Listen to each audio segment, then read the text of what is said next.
रियासत तेलंगाना की सियासी कश्ती बीच दरिया में ठहर गई है। दर्जे हरारत खासा बुलंद है। यहाँ की अवाम मसाइल के दलदल में फंसकर बहुत ज्यादा परेशान है। रसोई गैस का बहरान, पेट्रोल डीजल की अदम दस्तयाबी, आसमान छूती महंगाई, हिंदू मुसलमान में बढ़ती नफरत ने अवाम को कई अंदेशों में मुब्तला कर दिया है। लोग रात दिन तरह तरह के अंदेशों को जिस्म-ओ-जां का हिस्सा बनाए हुए हैं। दिल में अगर खदशात और वसवसों ने घर कर लिया हो तो इंसान कब अपने खवास में रहता है। जहन में जब भी अंदेशों और खदशात का गोबर भरा हुआ हो तो ताफुन का उठना लाजमी अमर है। हुकूमत कह रही है कि ईंधन की रियासत में कमी बिल्कुल नहीं, लेकिन जमीनी हकीकत कुछ और है। सियासी लीडर्स तरक्की के बुलंदबांग दावे कर रहे हैं, मुलाजिमतें मुहैया करवाने की बात की जा रही है, लेकिन हालात इसके बरअक्स नजर आते हैं।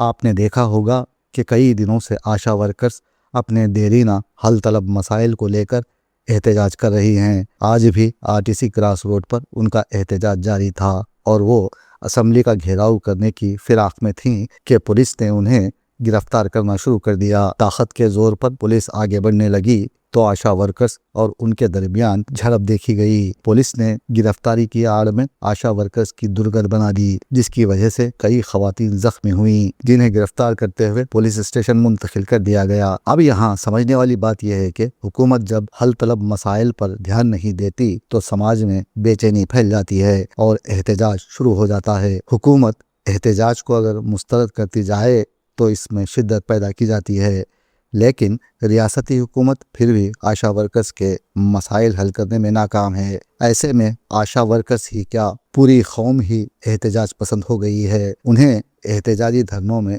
लज्जत महसूस होने लगी है। अब तो ऐसा लगने लगा है कि कुछ दिन सड़क पर एहतजाज या धरना ना दिया जाए तो जहन में जैसे वसवसे पनपने लगते हों। सड़कों मैदानों का कुछ दिन खाली रहना तूफान से पहले की खामोशी जैसा लगता है। हालात की मेहरबानी से हम तेलंगाना वाले इस मुकाम पर पहुंच चुके हैं कि जहां हर मुसीबत मजा देने लगती है और अब हमें लगने लगा है कि कौम की नफसी साख्त को खारिश हो गई है और खुजाने से लुत्फ कशीद किया जा रहा हो। मसाइल अपनी जगह हैं, मुश्किलें सहते हुए भी जिस तरह देश भर में कहा जाने लगा है कि मित्रों हिंदुस्तान तरक्की कर रहा है, इसलिए हम कहने पर मजबूर हैं कि तेलंगाना भी तरक्की की राह पर गामजन है, वो चाहे जमीन पर कहीं दिखाई भी ना दे।